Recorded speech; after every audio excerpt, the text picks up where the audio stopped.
from the YBA Phoenix Fitness 24/7 basketball facility in Rockland, California. It's About That Life podcast with your host, Coach C.Collins and Coach MJ.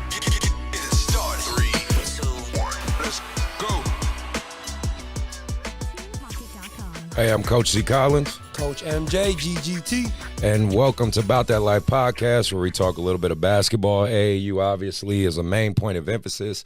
We talk about life, we talk about things in general, get different perspectives, and I am very excited for this episode because, for one, I got my co-host back for a minute because he's a busy man and hasn't been able to do as much here, but again, that's fair because we all got lives, we dads, we got things going on, so happy you're back, Mark. Appreciate you, man. And then I got a great guest. It's been a friend of mine for a long time, a little bro of mine. He actually played ball against my little brother, so that's even funnier. So shout out to Webb, right? But what he accomplished this year, which we're going to get into big time, is something that I definitely would want to highlight big time for a lot of people. I even had the fortunate side of coaching his son in AAU, and that's where we really got to know each other even more and connected. So we'll get all into that into a second, but first, shout out to my sponsors, Dr. Dish, best shooting machine on the market. If you are in line looking for a shooting machine for your facility or for your home, go ahead and check them out. Also, if you're looking for AAU tournaments or even rec league level, go to Hardwood Palace over here in Rockland, California. They have a great facility. They've been very consistent for the last, I believe, 15 to 20 years. So go ahead and check them out. Hit up Steve or Grant. Let them know About That Life sent you. Also hit up Dr. Dish. Let them know About That Life sent you, and they will hook you up with a discount. Now, let's get to our guests. So this brother has not only coached the game, he knows the game, he's played the game at a high level. He essentially was able to live that dream that a lot of kids are fighting for right now, getting highly recruited. But his story is one that is definitely one to admire, and what he's accomplished and where he's at now, being a family man, being the varsity coach at Sacramento High, won a section title, and again, we'll get all into that, but I'm really happy to have this brother because he's a good dude, has a good heart, and a good passion for the game. Without further ado, Matt Johnson.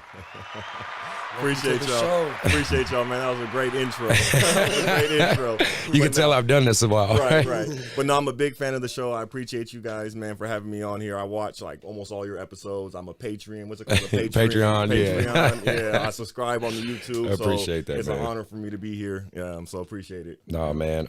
Well, before we obviously get into the high school and the AAU and all that stuff, first question for the people checking it out on YouTube and the people that listening, tell them who you are, your background in basketball. I mean, obviously you got a lot, but, give us a brief synopsis on Matt Johnson, the Hooper.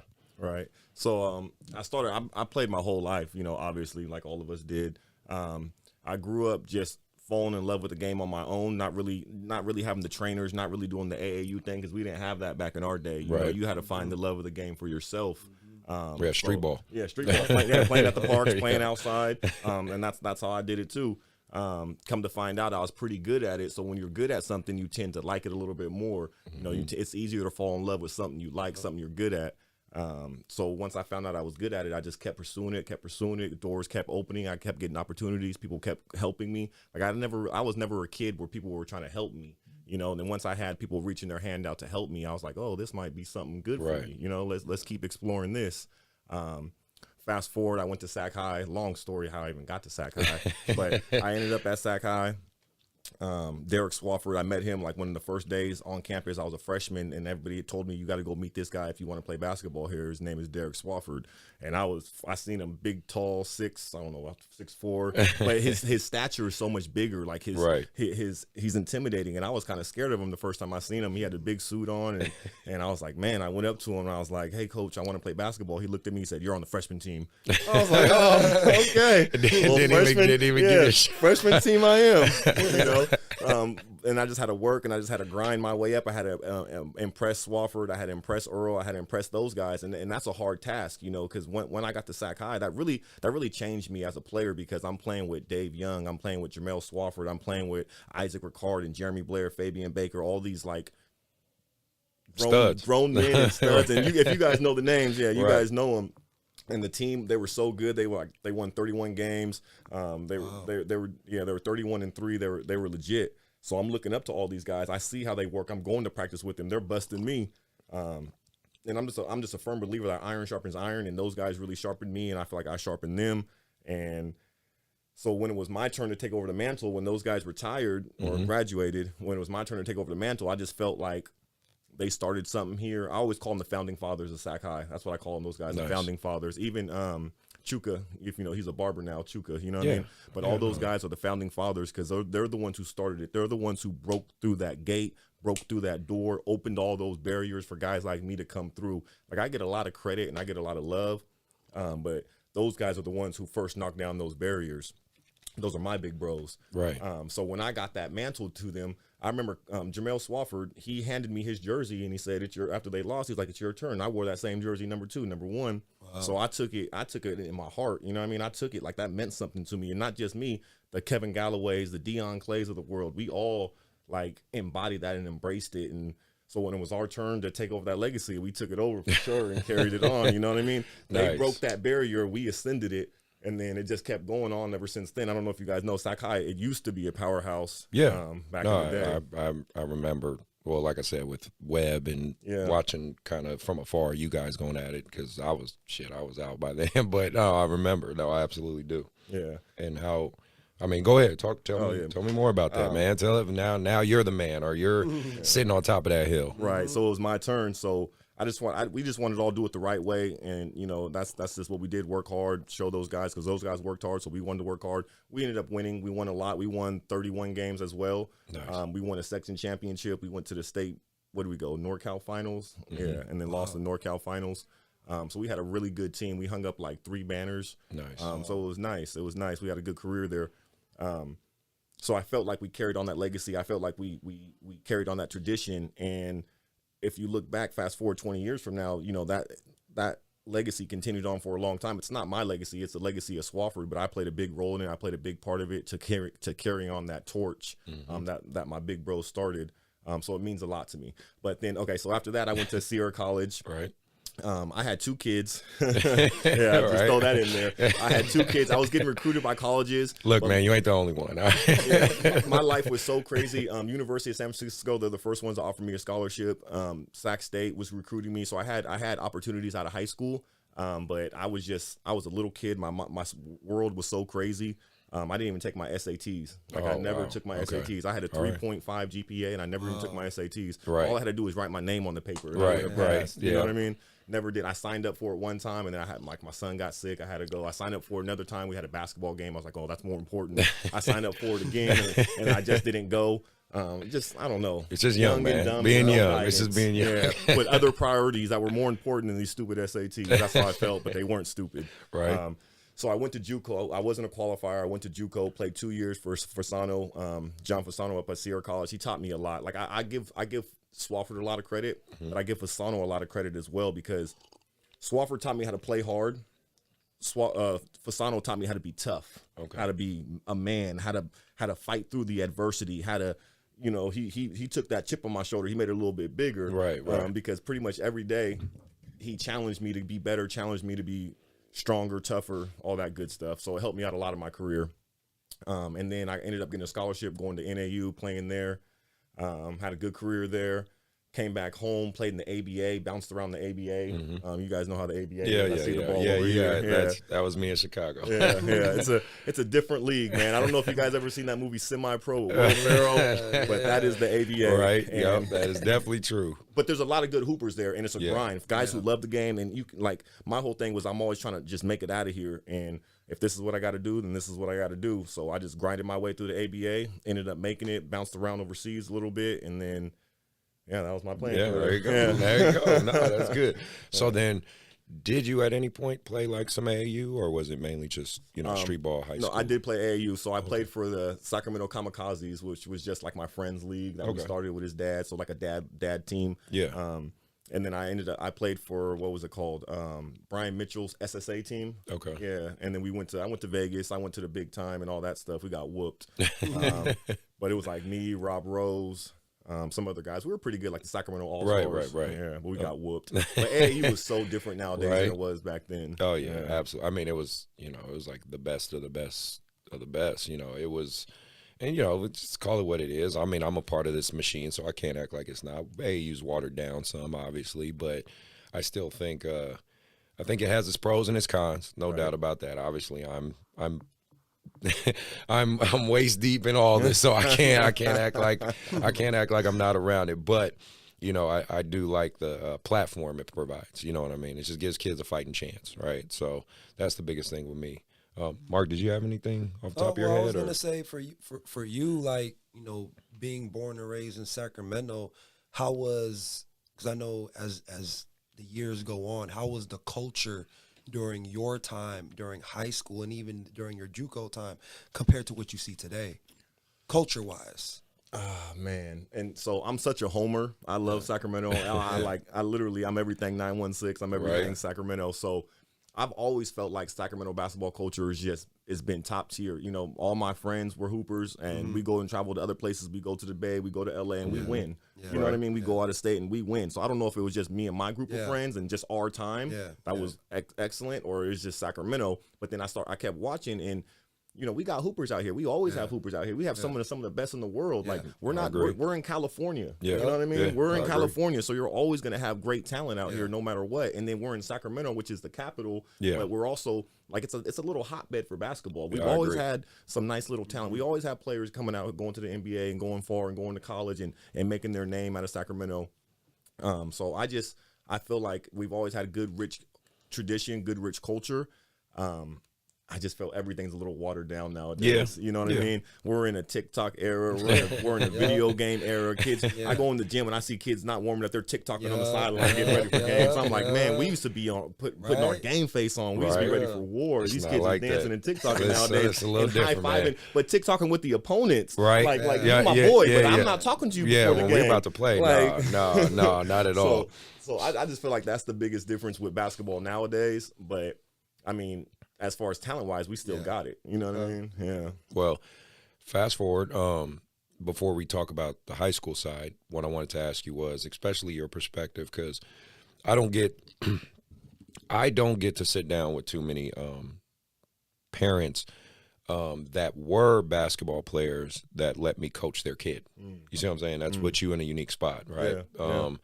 And I'm curious on your perception of a coach like me, who most people know I'm a pretty tough coach, and I'm going to hold kids very accountable, but at the same time, I really try to, break them down, but love on them and push them to be, in my opinion, the best version I can get of them. And your son included. I remember that team, God rest his soul, with Anthony and whatnot. I mean, they were phenomenal. I think we only had maybe 3 losses that whole time. I think we lost to the Oakland Soldiers once. I was at that game. Yeah, the Soldiers game where we lost by like 1 or 2 points, something like that, and I think it was like 2 other games. But other than that, I think we won like 50 games straight. Right? They were killing it. Right? It was a great team, phenomenal team. But I was always curious from your side of it, being a guy who knows the game, who's played the game, watching someone like me coaching your kid. I just wondered if you had any reflection or thoughts on thinking about that. Yeah, this is how I've always view you, and I view your program, and I view YBA. Like, you guys are one of the best programs in Sacramento. Like, even nowadays, I don't even know if you know, but when parents hit me up, like, where should I send my kid? I always say YBA, and I always refer you. And I don't know if they say, oh, Matt Johnson sent me or not. I don't even care. But I want to help what you guys got going on here, and I wish we had more programs like this program out in Sacramento. I think it would be a lot better for everybody. Thank you. But I think you're a great man. You know what I mean? I think you carry yourself great. You stand for a lot of great things. You coach great. And I know you're not fishing for compliments. No, but this I'm is not. my opinion. No, I'm because not. I gave my son to you. You know what I mean? So I and that's why I like to hear from parents, because on this show, the overall thing, I want them to hear from like Mark's expertise on the training side, my expertise on the coaching and AAU side. So it's that's why I like having guests from different vantage points, right? And then again, you're a guy who played the game, who trusted someone to coach your son up. You know what I mean? Like, obviously, it's like the game. You know the difference between a bad coach and a good coach. You know these things, and it's like you trusted me for essentially like to almost 2 years to, coach your boy. You know, I didn't want somebody who just rolls the ball out and lets the kids play. You know what I mean? And I like that. I like that you yell. I like that you cuss. I like that you say some of the things that I can't say. You know what I mean? Well, I say them to the other kids. I can't say them to my own son. Right. But I feel like we coach very similar. I'm down. We coach against each other. Yeah, of course. I'm down here yelling. You're down here you're yelling. absolutely right. You're, what are you doing? I'm like, what are you doing? We look at each other. You know what I mean? So we coach very similar. So I felt like it's just a natural transition for my son to play here. You guys have great opportunities, great facilities, great programs, and you're a great coach. So it was just a natural, and I know you personally. You know what I mean? So I know you off the court as well. And when all those things align, then it's like it's a no-brainer. So yeah. Oh, thank you. Well, I appreciate you. Thank you. Did Mark, you got anything else? No, you think? Okay, that's dope. So I want to get to your high school year. So for those who are checking this out on YouTube, and obviously if you're listening, if you're in Sacramento, you know what this man did this past year, and it was pretty freaking incredible. Again, I don't know the history. I kicked myself because I wanted to take a mental note to see if there's any coaches that did what you did, to see just how many but I'm pretty sure it's got to be statistically very, very low. So he's a first-year head coach who won a section title. Now, again, I don't know too many coaches, varsity coaches, first year do that. Usually takes coaches, I want to say, at least from and again, this is my own anecdotal opinion, I want to say at least 5 to 6 years before they really even get a shot. Yeah. He did it in one. You know what I'm saying? And he went against in the championship. I mean, went against a team that has obviously a rich history too, like Vanden, and shout out to Coach Mike because he runs a great program there at Vanden High School, and he's a future guest I want to get on my show too. But it's like when I saw you guys going against each other, I wish I could have went to the freaking game, but I had work here obviously. No, it was literally, I was like, man, I was confused because I'm a fan of both these guys. You know what I mean? Again, and I think I've said it on the show before. Watching younger African American coaches coming out here doing their thing with young black children on top of that, and culturally and everything. Like him and Mike are very similar in terms of how they coach, who they are as men, things like that. So when I saw they were both in the championship, like Vanden versus Sac High, I was like, damn. I don't know who to root for. You know what I mean? I just was like, either way, I hope either one of these guys win. Like, and obviously you came out ahead, but really, and please put in plugs for all the stuff you're doing, because I know you're doing like a documentary on this, and putting a lot of this information out. But please, this is your moment to shine. But please describe that journey, that process, how you feel about it, everything, man. Tell me, man. It's on you. Well, first of all, it was a great journey. It was an amazing journey. It was a surreal journey. And for it to cap off with a championship, that's just like the icing on top, the cherry on top of a special, great season. But even if we didn't win the championship, we accomplished a lot of other things that I'm super proud of. Everybody notices the big shiny object at the end, which is the championship. But all the other work that we did, like the work in the community, the work at the school, just the work with the boys to mature them, for them to become better men. Those are things that I'm proud of. Like I don't want to say the kids' names out there, but some GPAs were a little bit lower, and now those GPAs are a little bit higher. Nice. You know what I mean? Some kids' confidence was a little bit lower. Now those kids' confidence are a little bit higher.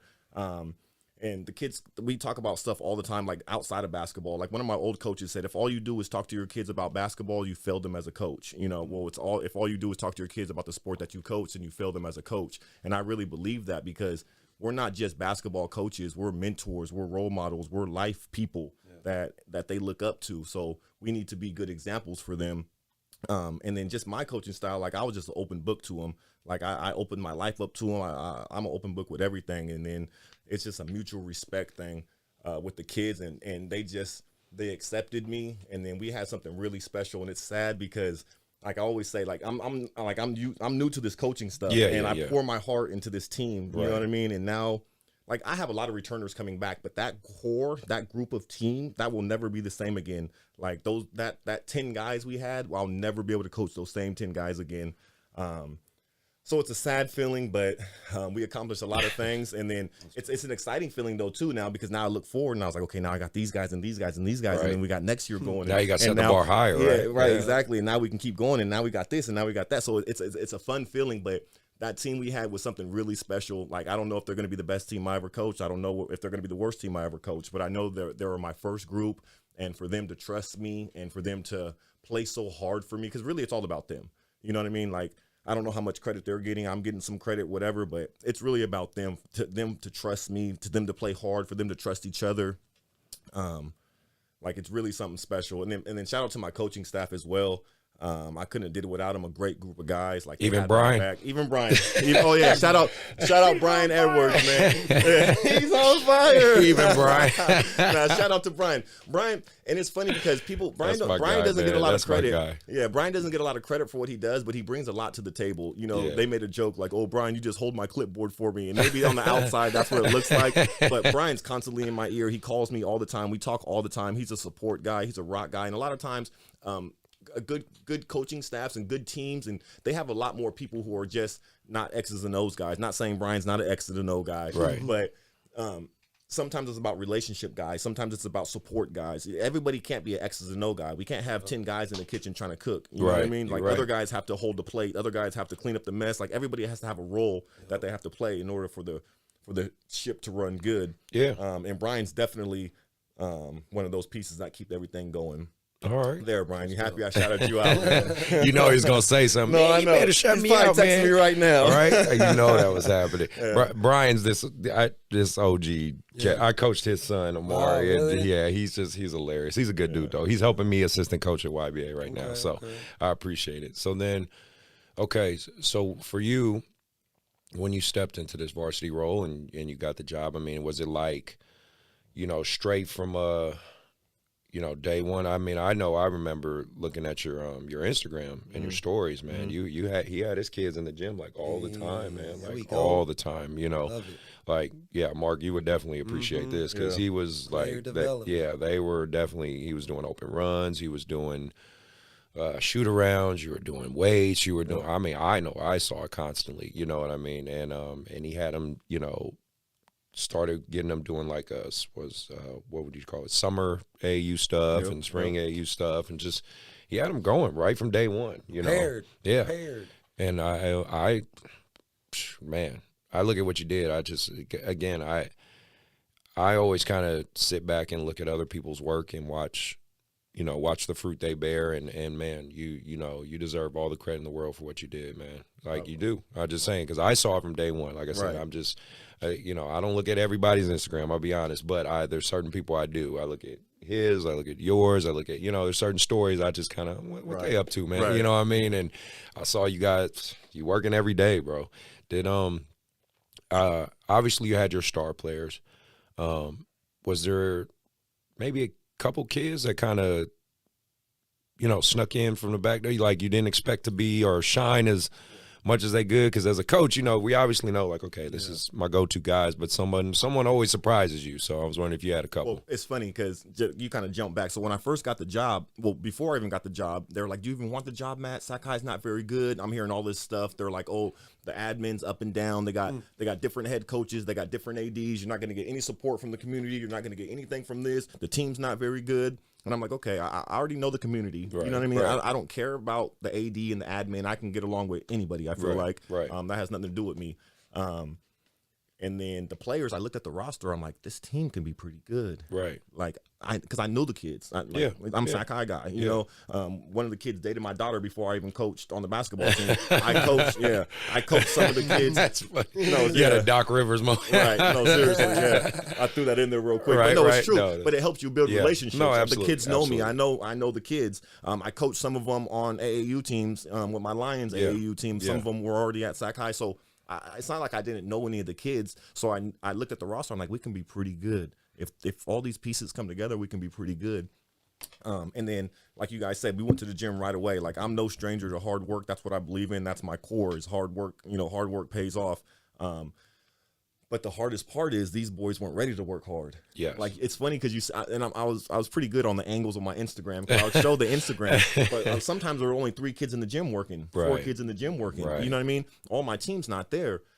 So it took time for us to, and I bring my son out. I bring his friends out. Yeah, I bring Brian's son out just to get kids in the gym working out, so the other kids can see like, oh, we're building something over here. You know what I mean? I'll invite the community. I invite the alumni to open gyms just to get good runs in. So now my boys want to come to the gym. Right. So I kind of had to like entice them. You had to build.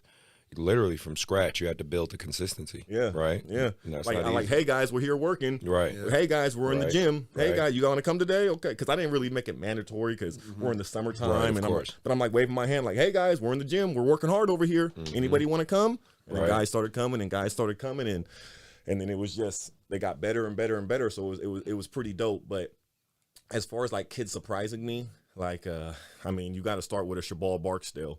You know what I mean? I remember he posting. I tried to recruit him for AAU. But CTB like, got him. Do you know where he came from? No, I mean, Yeah. you know, we talked briefly about Like, his background. Yeah, Nobody like knows where yeah. he came from. The kid hasn't Yeah. played. He's never played anywhere. He came to I seen him walking around campus. He's like 6'4", big shoulders, big kid. And he's 6'5", super athletic. This super kid. athletic. Yeah, this kid's I'm good. like, hey, kid, do you play basketball? You know what I mean? He's like, yeah, coach, I play basketball. No, he's like, yeah, I play basketball and football. I was like, well, I'm the new basketball coach. Come to practice. Right. He's like, oh, okay, I don't have no shoes. Whatever. He came to practice in some boots and some jeans, Oh, and he went wow. up there. First thing he do, grab the ball and goes in windmills. What Wow. in boots? I'm like, okay, Like, okay, come we'll practice. figure this one out. I'm Yeah. like, what size shoe do you wear? Netflix He's like stuff 13. I think I took my shoes off my feet and gave to him because I wear size 13. We wear Right. the same shoes. No, I think I had some shoes in my car. That's but I'm like, funny. here, Yeah, take these yeah, and come yeah, practice. exactly. I don't have no shorts, coach. Here's some shorts right here. We got some extras. Come practice. So he That's came great. and practiced, and then in the first day he like dunks on my center. I'm like, oh, this kid, and you know who? I don't Yeah. know if you know him, but this kid is a player. Right.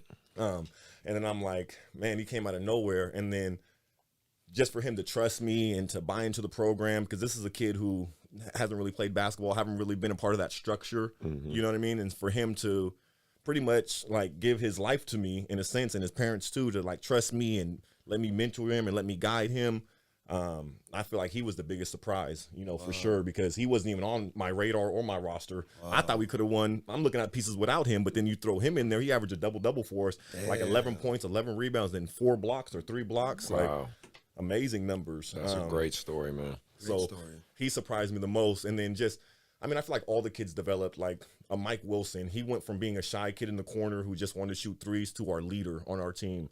You know what I mean? Our vocal leader, our senior leaders, like the team rallied around him and hopped on his back. You know, everybody knows who Kendall Hearn is. Yeah, you know, yeah, he's a superstar and he lived up to the name for sure. He had a great year. But what impressed me about him the most was he went from being like a dunker to a point guard playmaker for us. He averaged like 6.8 assists in Nice. league. Nice. Yeah, like he was passing that Yeah, thing. yeah.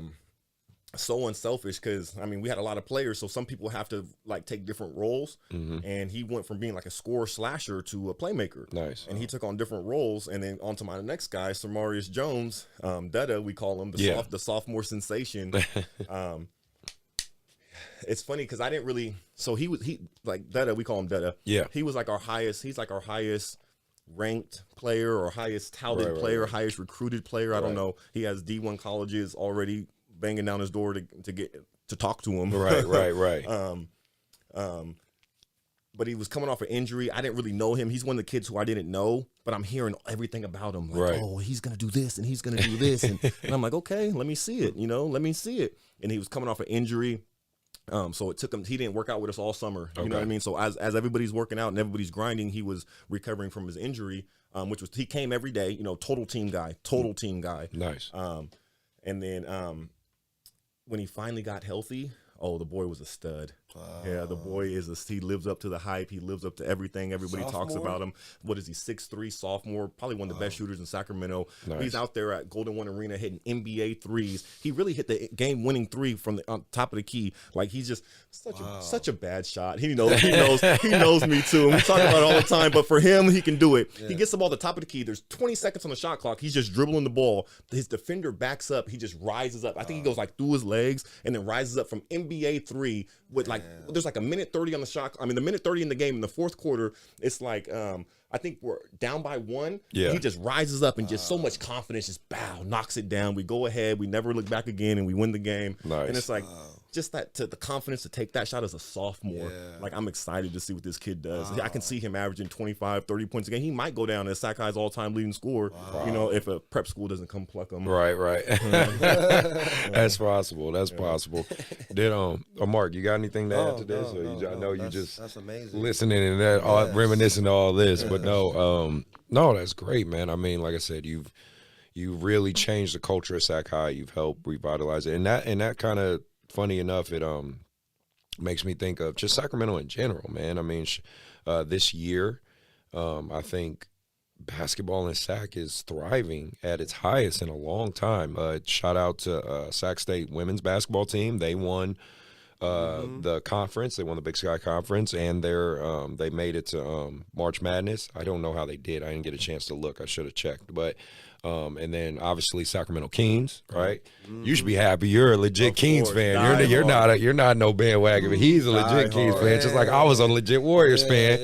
Every year I brag and say Kings are going to the playoffs, and this year we're actually going to the playoffs. So I'm kind of shutting up. I'm letting everybody else do the talking. I'm like, yeah, but I've been saying it for years. He's been a true Kings fan, must man. feel good then. And then obviously to watch Sac High do what you guys do. I mean, even Sac State men's, they Coach Patrick out there, they revitalize it. Yep. So, basketball culture in Sac is thriving right now. And I don't know what it is. I don't know why. It just seems to be working. Well, this is because I agree. Yeah. And my thought is, I went to the Yellow Jackets tournament the other day, and shout out to Mikey. He always does a great job. And I just looked around, and we'll get to AAU basketball later on. I guess. Yeah, we'll definitely talk about all that. I looked around, and what I seen was a lot of great leadership, a lot of great coaches, a lot of great men and women, but we're on the men's side. Right. Yeah. But a lot of great men in position to lead these other young men. And I just looked around and I was really impressed. I was like, oh, I like him. I like TJ. I like Chris. I like Dom P. You know what I mean? I like a lot of people, and I like what they stand for, and I like what they bring to the table. So I feel like when you put certain people in positions, then a lot of success will follow. You know what I mean? Because it takes certain people are leader of men. Certain people stand for certain things, and then when you have those guys to help guide other people, success tends to follow as long as those right people are in place. And I look around the AAU world, I look around the basketball world, and I feel like there's a lot of right pieces in place. Yeah. And there's no secret why they're having success. That's what I feel like. Even like a Mike Brown Yeah. for the Kings. You know what I mean? You bring a Mike Brown in, and then now success follows. Hey, he's got to win Coach of the Year. to. Right? If he don't win Coach of the Year, who? I'm like, who else is going to win that shit? Because he came in and just changed the whole culture. And, Mark's a Laker fan, so it's a bit of a rough year. Right? You guys don't even make it the playoffs, baby. Look, man, you're feeling what we felt for a long time. It's been rough. Right. We're over here fighting for playoffs. Right. Seeing if y'all even going to make it. Exactly, man. That's what I'm like, look, dude, you got, at the end of the day, you still got plenty of championships. Yes. We'll be back. I think even right now, it was funny. I was looking at the playoff seeding. I think if we started the playoffs right now, because the Kings are in second, I believe, and I think the Warriors, we dropped to sixth or seventh. Yeah. So it's like if we would have started right now, it'd be the Kings versus the Warriors. Right. I was like, imagine the price of the Gold One tickets go up Or so much. Even the Kings versus Lakers. Like, Right. I kind of want that the Exactly. first round. Right. But, That would be. But any of those, I know. But anybody we play is going to be crazy Yeah. down there. You know what I mean? Right. I'm going to try to get to a game. Or That's two. what I say. Yeah. Like, you better, Yeah. man. It's funny because so many people are I have so many kids missing practices and stuff. They're like, I'm going to a Kings game, coach, and I'm like, I get it. Like, the Kings are winning. I can't hate on that. They're winning. They're doing their thing. Now, if they were like, 10-40, I'd be like, for what? Like, what are you going there for? But now, I'm like, all right, man, go light the beam, go be happy. But other than that, no, they're doing good. So let's segue into AAU, right? Let's segue. Overall, what is your what is your take overall, good, bad? Obviously, you had your son in it. You see breath, it now. Like, deep breath. Go ahead and give me your perspective in AAU basketball. Here's my thoughts, and it's because like I'm such a basketball purist. You know what I mean? So I'll do the sandwich method. I'll start with something good, say something bad, something good. Like, so for something good, like we talked about earlier, it gives the kids opportunities to play basketball. It's so much exposure for the kids. It's so much opportunity for the kids. You don't have to be the best player in the world like we used to have to be to play AAU. Like any kid can play AAU nowadays, which is great. Like I'm all for that. I'm all for that. But what does that equal to? A watered down product, a super watered down product, from the players to the coaches to the referees. And I'm not trying to knock anybody. This is just my honest opinion. And I'm not thinking of anybody in particular. I'm just saying my honest personal opinion. Like AAU is, it's a selfish brand of basketball. You know what I mean? Like everybody's out to get them. And I don't know where it came from or how it started, but everybody thinks AAU is like highlight tape, me time, showcase what I got now. And like that's so weird, and I'm so against that brand of basketball. Like I teach team basketball. I preach team basketball. The game becomes so much easier when you pass the ball to your teammate. You know what I mean? And then you get the ball back and you're wide open, and then you shoot your shot. Right. Like you want to get the rebound, you want to dribble down, you want to go 1-on-5, you want to shoot the ball. It's not going to work. No. Like it's not going to work ever. And then, but sometimes it does. So now you think you're good. And in AAU it does because nobody's rotating on defense. Right. Exactly. You see what I'm saying? That's a whole nother thing. And that's a whole nother thing. So like, everybody thinks I'm like this great coach and I'm not blah, blah, blah, and all that. I just feel like I teach the right way. Like I teach basketball the right way. If the guy's open, pass him the ball. If he's not open, then you shoot the ball, or you take the ball. You know what I mean? Or you create an opportunity. And on defense, you got to play hard. You got to rotate on. Basketball is the most simplest game in the world if you do it the right way. If you do it the right way, yes. But if you want to go behind your back and shoot threes and do all this, yeah. No, that's perfect. This is the type of stuff I want people to hear. Right. But let me sandwich it, because then it's a good opportunity for the kids, and then they get exposure in the marketing and the media and all that. So it's still, anytime a kid has a ball in his hand, it's a great thing. Okay. So I'll say that. Yeah. And then this is kind of on the flip side of it too. What is your perspective or thoughts on like the training culture? Right, because obviously there are a lot of trainers. You know, I run a training business. Mark runs a training business on top of a media business. But it's like obviously because basketball, there's so many players. It's become a lucrative self-start business. It can be, you know what I mean? You can get a lot of people who believe they're trainers, right? And you can get good ones, bad ones, corrupt ones, people in it for the wrong reasons, the right reasons, all the above, right? Just like in anything in life. So I'm just curious your perspective on the training side and that culture. So yeah, I'm not in the trainer side of the world at all. I'm outside looking in. Yeah. I have my own personal opinion on trainers, and they're there. They need them. Everybody needs a trainer, because okay, this is my personal opinion. I'm not a trainer. I will never train you. They'd be like, Coach, come in the gym and watch me shoot 100 shots. No. I don't want to watch you shoot 100 shots. I'll teach you how to play basketball. Right. But I'm not going to watch you shoot 100 shots. Go in the gym by yourself and shoot 100 shots, bro. You know what I mean? That's what I used to do. But no. But trainers, they're there for a purpose. But this is my thoughts on the training world, and maybe I can help correct it, and I'll throw it out there. I just feel like it's so dirty and shady. Like every time I meet a new trainer, they come to me, and I'll just use you guys as an example. Like they'll come to me and say, "Don't train with him because he's not good," and don't train with him because he doesn't know what he's talking about. It's like don't put down the next trainer to sell yourself. Just highlight what you can do. You know what I mean? Like, and I just feel like there's a lot of this back and forth, and it's really muddy in Sacramento because trainers are putting other trainers down, and don't put anybody down. Just lift people up. Like, I can say the Kings are the best team in the world without saying the Lakers suck. No offense. Right. You know what I mean? Right. Exactly. But I can highlight the Kings and say they're great, they're amazing, we're the best. That doesn't mean, just because I say the Kings are the best doesn't mean the Lakers suck. You know, and I'm not saying that. I'm just saying we're the best. Right. Exactly. And I know exactly what you mean. Did you have any thoughts on that one, Mark? No, I mean, he's right. Because like I said, I feel like shouldn't be like that, you know, because at the end of the day, it's about the kids. Yep. You know what I'm saying? When you bring ego into it, take away sports. When you bring ego into anything, it doesn't go well.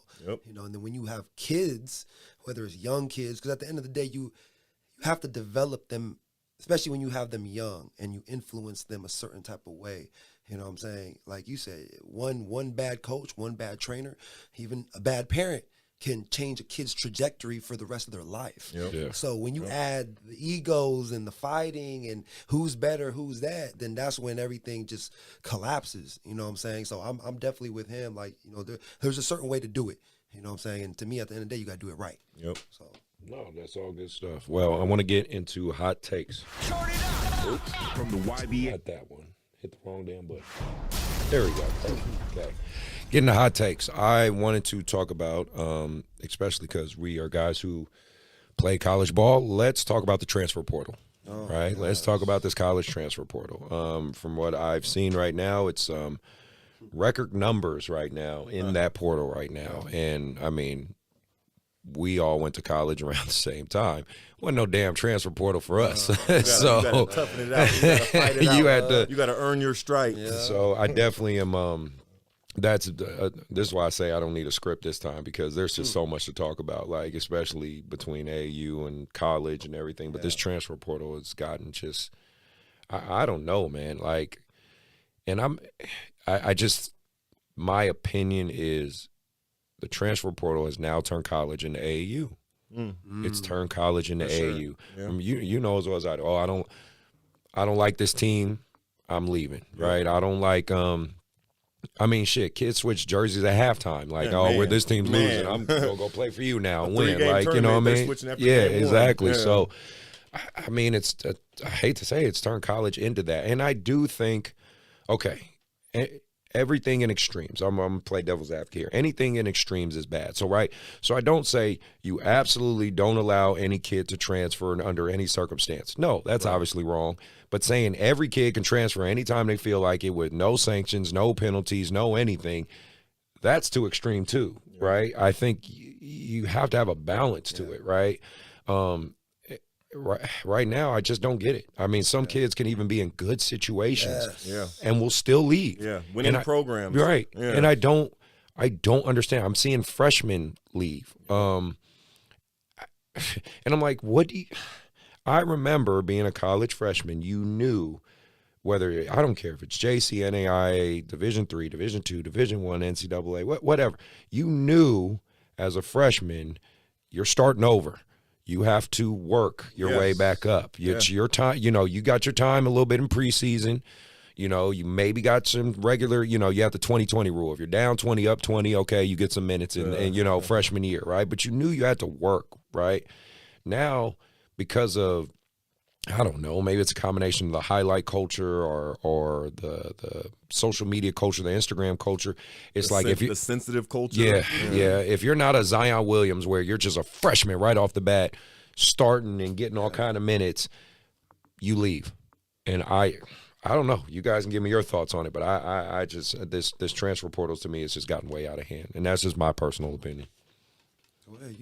Yeah, so I agree. Well, there's pros and cons to it because, like you said, if a kid's not happy in situations, like I've had teammates that couldn't play for the coach that were there, and absolutely, they mental issues, depression, all that stuff. So if you're not in the right program, then by all means transfer. There should be an outlet for kids to get out. But what we have right now, and it's trickling down. We just talked about it's trickling down to AAU, it's trickling down to high school.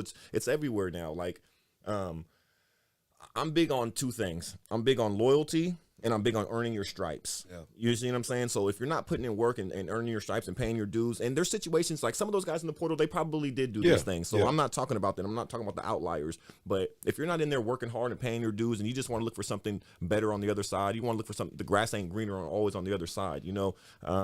Like, where's the loyalty? Where's the hard work? Where's the dedication? Like, that's how I feel. But I'm so old school. We're from the same era. So I'm old school with it. I'm big on loyalty. I'm big on paying your dues. I never transferred. I never even thought about transferring. I didn't even like some of my coaches, and I'm slugging it out, fighting for them, going through a brick wall for them because I'm going to show them that they're wrong. You think I suck? I'm going to show you I'm wrong. You took me out the game, coach. Watch how hard I go tomorrow in practice. You know what I'm saying? You're going to regret taking me out the game because I'm going to work so hard and prove you wrong. Like, that was my mindset. But then you hit it on the head because that's the culture nowadays. And And I hate to sound so old. I'm sorry, I'm showing my age. But you know how every generation says, these kids are so soft. But I think these kids are soft. Right. You know what I mean? I agree, I'm sorry. I hate to be a grandpa who says, these kids are, but that's how I feel. I feel like our generation, especially in basketball side of things, like this generation does some other things better than we did. But we were just a little bit tougher. We still played outside. You know what I'm saying? Like my knees are all bruised up from playing football on the street. Of you know, so. Well, and it's like I'm just looking up the numbers right now, just so we have context, and the people hopefully listening or watching have context right now. What did it say? In 2022, 1,649 men's Division I basketball players were entered into the transfer portal. 1,000. A slight decrease from 2021, which was 1,687. I mean, that's a lot of kids. Slight right? You know what I mean? A slight and again, that's a lot of kids. And I'm pretty sure if I delve down deeper, but all those kids didn't find homes. You know what I mean? They didn't all get to school. So at least half of them were just sitting there, you know, doing nothing. But on a deeper level, and this is how it affects me now with my job and everything. And it's like, back in our day, it was hard to get scholarships. Yes. You know what I mean? But I feel like this is the hardest time in the Oh, world absolutely. to get a scholarship. Like, if I Absolutely. played right now, I'd probably be a D2 guy, Yeah, NAIA guy, you're because right. it's so hard to get a scholarship. Hard. I feel like guys on my team should already be posting like another true. offer, Right, but right. guys are waiting for the transfer portal. You know, guys are waiting to see who else they can get other places, and they're seeing how everything shakes up, and it's a weird, and plus the COVID year, you know what I mean? So it's a weird time, and scholarships are already so valuable. You're a 0.001%er if you get a scholarship. Absolutely. So now, but it's even harder at this time. And I don't know how the transfer portal exactly plays a role in that. I just know that this time is like super weird, and kids should value any opportunity they have and not go chasing other things. Exactly. Mark, what are your thoughts on all this? And I just feel, you know, with some of the kids that I've worked with and seeing the process of even, like I had two kids, you know, MJ and Jaden, where senior year, one averages 27 points per game, the other averages 33 points per game. Yeah. Still, because of the transfer portal, Right. and they're not big names, McDonald's All-Americans, you know, still had to go the prep route. Yeah. And even after the prep route, Yeah. because of the transfer portal, coaches are looking at JUCO kids or D2 Yeah. kids who are from D2s Yeah. trying to get in the transfer portal to go D1, Yes. who didn't really do anything, but because of they have college experience, it takes away from the kids. You know, again, from my side, you know, the kids who do put in the work, who are doing it the right way, Right. who are raised the right way, you know, like you said, you know, who earn their stripes. And I feel like long-term wise, just from my side of it, looking at the kids who I know that, who, even though it's hard for them, they're learning life lessons. Right. Yes. Because at the end of the day, like Yes. this is the world that we live in. Yeah. You know, because even these college coaches are adapting to it because they want to win. Right. So they don't really care. It's their job. Exactly. And I tell all my kids, which has also kind of changed my training philosophies and how I talk to the kids, like, man, it's just cutthroat. Yeah. So that means you can't take no days off. Right. You can't think that, if you go into a game and you feel passive or it's a bad game, that game alone could take away a scholarship. You know what I'm saying? So I feel like we've all kind of had to adapt. It's not fair, but at the end of the day, life ain't fair. Yeah. You know what I'm saying? I'm hoping. Life does not owe you understanding. No, it doesn't. but I am hoping, which I'm assuming, I don't know how many more years it can be like this. Man, I agree. You know what I'm saying? I agree like, with you guys. I know when don't COVID know. hit, I was like, all right, maybe a year or two, but it's like, I feel like that's why a lot of these kids are transferring out, because they don't have to be like, I'm about to sit out a year. Right. You don't got to sit out a year. Yeah. You know what I'm saying? So I feel like it plays in a lot, but yeah, I don't like it, but at the same time, it's like, you got to adapt. You know what I'm saying? Got to get these kids' mindset changed to try to survive out there. I like that you mentioned that agree. because it shifted the way I have to coach too. Yeah. Like in terms of, so like, you know, or I'm pretty sure you guys see it on my Instagram. I like to get, you know, the kids young, right? I have a fifth grade team. I coach DT's son, right? Nice. Braylon's Yep. on my Yep. team. Shout out to Braylon, man. I love that little He kid. gonna be a beast. Yeah, he gonna be is, a man. beast. He gonna be a 6'10" guard. Man. So, and Braylon, I typically try to get kids around fifth grade, and I teach them all the same college stuff, same thing I taught your son, the pack line defense, the no middle fly. Our fifth graders doing this stuff. You know what I mean? So it's pretty, even for me sometimes I sit back and I'm like, wow, look at these little kids, you know, doing this stuff.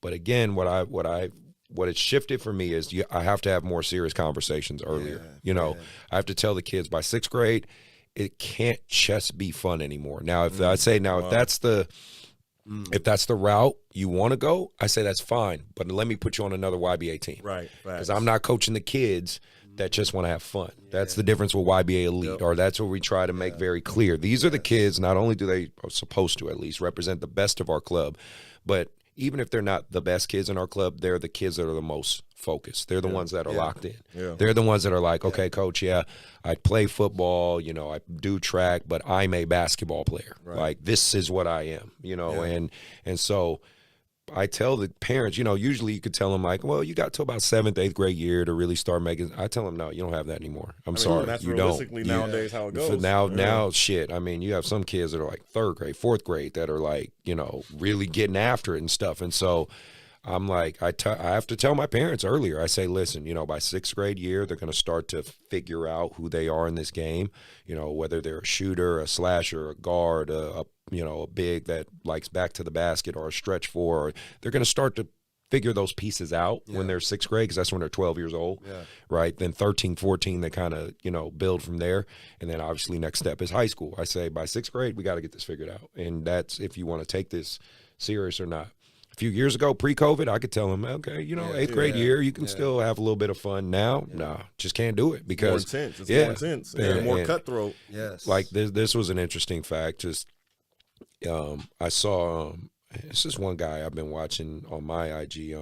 Light-skinned cat too, just like us, right? But he talks a lot about AAU and stuff. And he just makes these little quick segments talking about it. I think it's Real Academy or Rail Academy, whatever it was. And but it was an interesting statistic he brought up that I also researched myself is, the average age right now in the Division I tournament is 23. Wow. It's the average age right now. That's crazy, man. In this March Madness tournament is 23. 23. Yeah.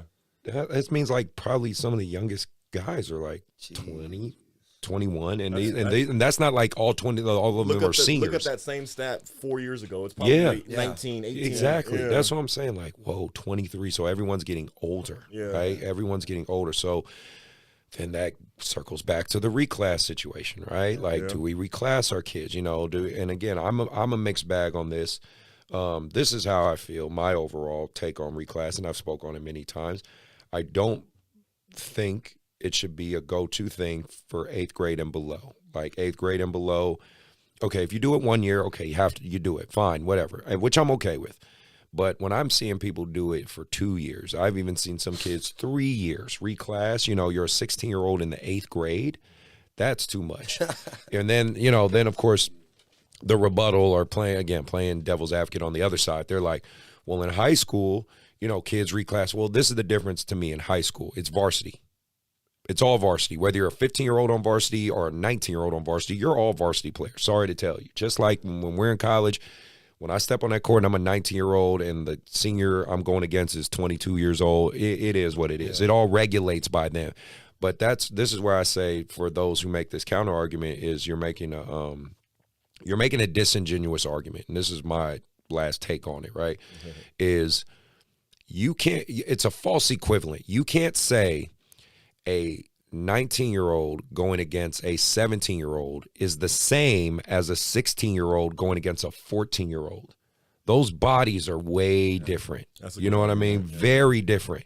That's the argument some people might say to me back. Again, I'm just playing devil's advocate for people who actually, like you said, listen to the show and they're like, Chris, I don't agree with this point. I've had people DM me, right? So I tell them, okay, look, you can't say there's no difference between, again, let's use a 15-year-old going against a 13-year-old and a 17-year-old going against a 15-year-old. The bodies are very different. Like you can see the difference. I'm sure you see it in your son. His body was probably very different from 13 than when he was 16. Nice. Yeah. Now imagine they're both in the 8th grade. Right.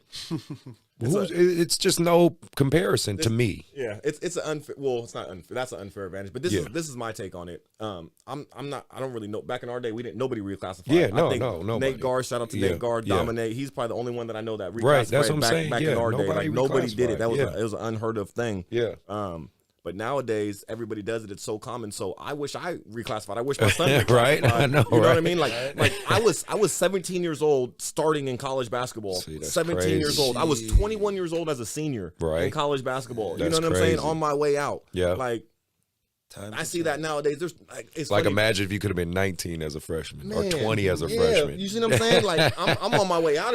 I'm a senior starting, 21 years old. I'm playing heavy minutes, Division I. Right. Like I could have been doing this when Right. I could have been a sophomore right now Right. doing this. Like what? Got 2 more years here. That's Get my different, master's man. degree too on the other side too. Like there's a lot of benefits to it. Right. Even red shirting, gray shirting. There's a lot of benefits to that stuff. But me myself, I always wanted. I was a hooper. Like I don't care how old I am. I don't care who I'm going against. I'm ready Right. to play now. Right. I could never see myself sitting a year out back in my day Yeah, when I was man. younger, or red shirt and gray shirt and reclassifying. Like if I was in the 8th grade, I'm ready for 9th grade. I want to go play the 9th grade kids now. Right? You know what I mean? No, I Yeah, know like- exactly what you mean. You have any thoughts on this one? No, man, it's like I said, I've seen a couple of my players who've either red shirted, gray shirted, and you know, I'm just like, damn, like you about to be hella old next year. But why not? Take Yeah. advantage I know, of it. right? Let your body develop. Yeah. Bigger, faster, stronger, Yeah. smarter. You know, back Yeah. in the day, Why not? in the day, it used to be like, oh, you're the old guy at college. Now, So? shit, everybody's old. Yeah. Now I'm it's gonna like, punk I'm you grown. now. Exactly. Watch this grown man strength I got on you for my 2 years of hitting these Exactly. I saw Memphis, Penny Hardaway got like a 27-year-old dude on this Wow. thing, or 26. Wow, Yeah, yo, that's crazy. yeah. But I mean, that's the air we live in, and you know, at the end of the day, it's we can't forget, and this is even what I've had to talk to kids about when it comes to colleges. I say, you guys got to understand, higher education institutions are businesses. Yeah. Oh, they have a facts. dollar amount. They are a business. Like it's the business of higher learning, just like my AAU organization here. I'm in the business of AAU basketball. It doesn't mean there's no emotional components and that I don't care about the kids and everybody's a dollar sign. No, that's again, you're trying to look at everything black and white. There's a gray area to this.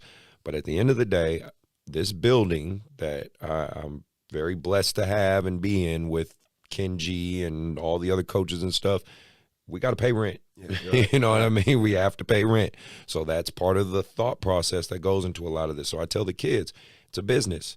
The coaches are going to have to adjust to the business in order to win, right? The institutions have to adjust. And that's where it's become the hierarchy of recruitment in terms of basically goes the transfer portal, I would say JUCO next, prep school, then high school. High school kids are bottom of the totem pole right now. Yeah. And go ahead. Well, that's what I tell my players too. It's like at this point, every little thing matters. Like I have one kid, he's not doing very good in the interview process, and like they want to see you. They want to. You gotta know, because it's like, I don't want to say it's not life and death. It's not that extreme, but the time we're in right now to get a scholarship, It's make or break. to get to college. It's make or break. You can always go another route, but if you have these colleges looking at you and interested in you, you got to give it your all. You got to put your foots forward and let them know that you want to be here, because those opportunities are very slim. You know what I mean? Those opportunities are very, very slim. Yeah. And what's messed up too is I just saw this video where this guy was talking about he was playing with Coach Pitino and he really wanted to play with Coach Pitino out of high school,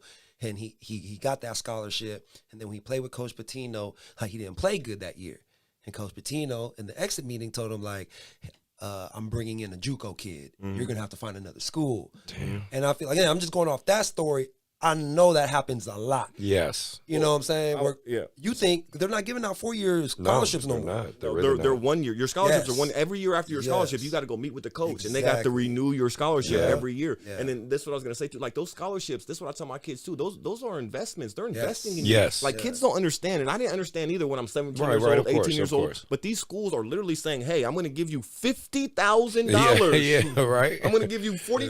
$40,000 to come Exactly. to my school and play basketball." Right, and we'll Like, feed you, we'll kids don't house understand you, that. all that stuff. Yeah, No, feed they you, don't. house you. So you now represent their school. You represent their program. We gave you, like, put it in money terms. Like, Right. I'm a businessman, so Right, it's right, easy, you know what I right, mean? of But course. we give you $50,000 to come do this task, and you want to half-ass it. You want to Yeah. show up late to practice and not give me your all and give me your hardest. Yeah. When I got 100 other kids over here that want this same $50,000. How many people want $50,000? Just raise your hand. You know what I'm saying? Like, everybody wants $50,000 to go play basketball. I'll Right. take that right now. Well- I'm 35 years old. You give me $50,000 to go play basketball, I'll take it. Here's even the other side of it. Now with the NIL deals, now the kids can actually make money while they're in college. Wish we had that. Yeah.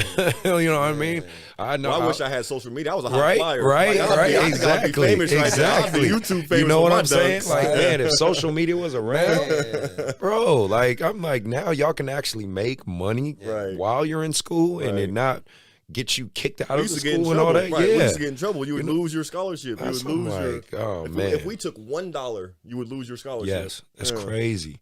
So, you know, times have changed, things are shifting, we're adapting, we're learning, you know, in this basketball climate is definitely seen a lot. What I would, well, that kind of segues me to my next thing is, with you being on the high school side, right? You really seeing the, you know, really getting the sense of the politics of it all, the sense with the community, the parents, the things like that. I mean, again, you don't have to get in super detail, but what if someone wanted to say to you, hey, I'm thinking of being a varsity coach, right? This being your first year and everything, what would you tell that person, you know, the good, the bad, what to look for, what not to look for? Just a quick general synopsis of all that. That's funny. Like, okay, I wasn't ready. I was not ready. I was so overwhelmed. Like, I know basketball like the back of my hand. I thought I was signing up to be a basketball coach. Right. You know what I right. mean? Like, hey, I'm a basketball coach. I know basketball. Leave me alone. I'm here to coach the kids. This It's is a lot my more than schedule. Yeah, like literally, this is what I thought I was going to do. I was going to come in, open the gym, teach basketball, close the gym, kids go home. Like, nah, man, it's way more than that. It's so much politics. It's so much like, and I don't care about power. Like, I've already had my business. I've already raised my kids. I already did that. I don't care about power. I've had power. I don't care about it. But a lot of people like fight for power and they want power. A lot of people want credit. I don't care about credit either. One of my boys was like, oh man, one of my guys is trying to take all the credit. I said, I don't care. Right. Like, and this is way back in the summertime because we started getting good in the summertime. Oh, he wants all the credit. He's telling everybody around Sacramento that he's doing this and he's doing that. Good for him. I said, I don't care. And like all that stuff gets back to me too. I hear people talking behind my back, oh, he's not that good of a coach. Sac High would have won without him. I would have took the team here. I would have took the team there. Okay, I don't care nothing about that. I Right. did what I did. If you're better than me, great job to you. I'm Right, here. I did what I exactly. did. I'm living my own path. You did it. They're talking about what they Yeah, could have done. Exactly. I'm living my own path. But like, I just wasn't ready for all the politics. I wasn't ready for all the power, but the credit and all the credit, people wanting credit. And I told everybody, I said, hey, if we win the championship, I'm going to get my credit. Yeah. Like, I got a great story to tell. First year coach, I just like that story writes itself. I Right. don't care about that. Right. You know what I mean? So, but all these things are going around and swirling around. And I see why programs crumble. You know what I mean? I see why. Like, because we almost crumbled 3 or 4 times this year. And I'm like, whoa, what's going on? I've always had a good feel for my team and felt what's going on, a good feel for the locker room. But, like, politics, a lot of different things without throwing anybody under the bus. Right, of Parents, course. Yeah. politics, like a lot of things can come in and mess up other coaches, you know, coaches wanting, you know, so things can come in and derail a team and derail a program and derail a culture because like you said at first, like when you start thinking about yourself, when you start thinking about the money value, when you start thinking about all these things that aren't pure, they're not about basketball or the boys, then what's the point? Why are we even having this conversation? Like, and it's the same thing with being a parent. People are like, how do you co-parent so well? How do you and your baby mom get along so well? And Like I'm taking care of my kids. it's simple. You put the kids first. Right. You put the kids first. Yeah. You see what I'm saying? And everything else falls in line. Like, what's the pecking order? What's best for the kids? Okay, and then we'll see what's best for everybody else. And it's the same thing with the coaching thing and the team. Like, what's best for the team? And then everything else falls in line. But everybody else tries to fight that pecking order. Yeah. They want to put Yeah. themselves first. They want to put their needs first. They want to put their boys first. They want to put their favorites first. And it's like, man, like everybody just let the order be and everything will be fine. So I wasn't ready. I actually got pretty overwhelmed. Like I went at a couple, yelled at a couple admin, you know what I mean? Like yelled at a couple parents. Right. Yeah. So you were Mark Jackson, basically. Yeah, I wasn't ready. And then I had to catch myself because, like, you know, my coaching staff, they're all on me and they check me and they're my best friends. So they check me. They can tell me when I'm wrong. And they're like, bro, this is the job you signed up for. Like, they have a right to ask you these questions. And then I had to take a step back. Like, the admins had a right to ask me these things. The parents have a right to ask me these things.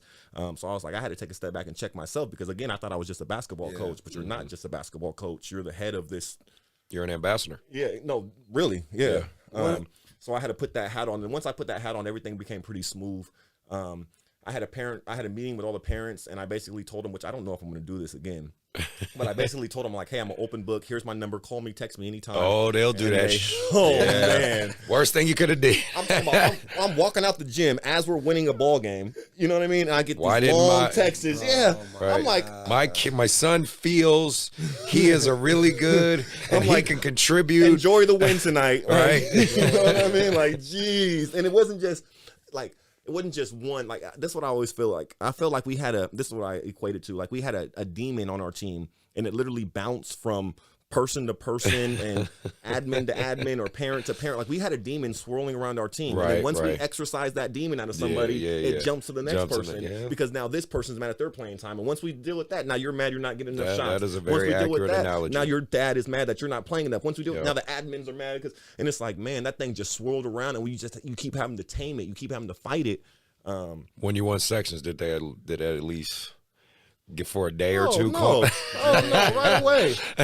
Hey, why didn't my son do this? Or but I love having communications with my kids and like when they text me, I don't mind that at all. Yeah, You know what I mean? kids, yes, because you have the relationship with them. Yeah, I don't mind that at all. You right. want to know what you can do better? I'll talk to you all day, all night. Call Right. me or anything like that.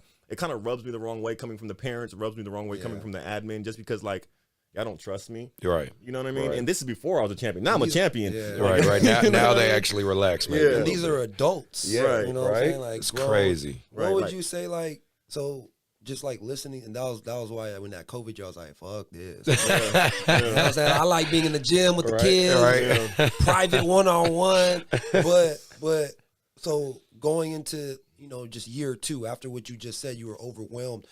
What are you going to adjust? What are you going to change to keep your sanity going into year two and just moving on for your career to deal with those things? And still, like you said, you did what you did after this first year, overwhelmed.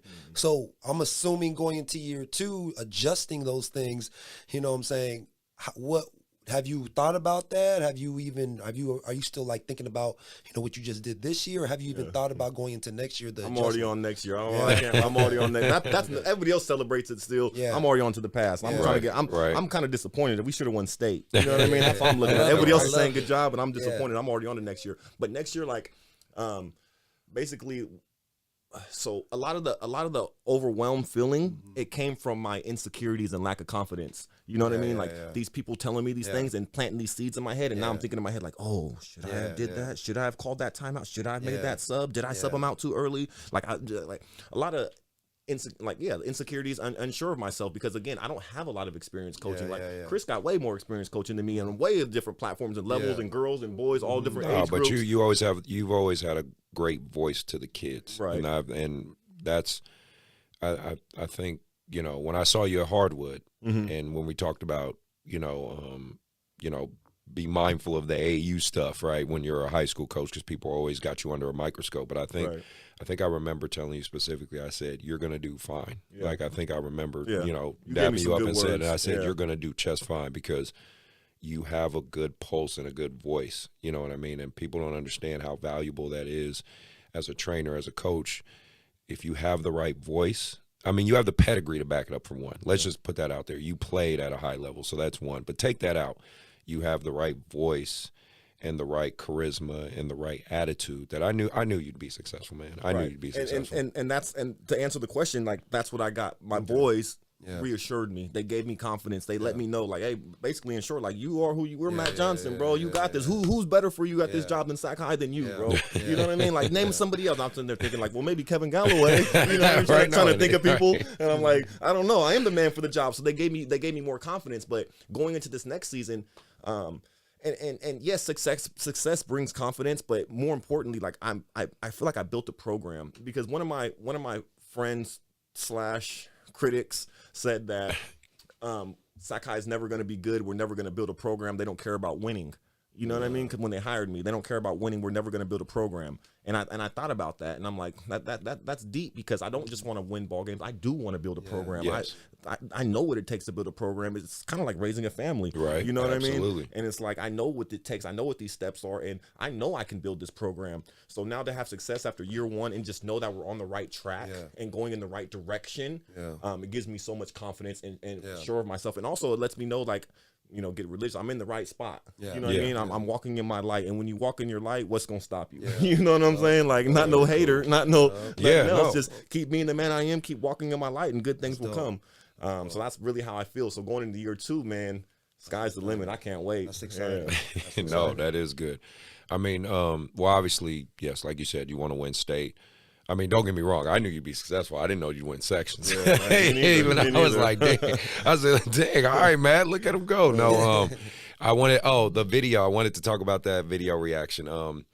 When your boy shot it at half court. Oh, yeah. That was crazy. Because overtime, he had a video of his team that went viral. Yeah. Really? It got like 2 million views. Yeah, it was crazy.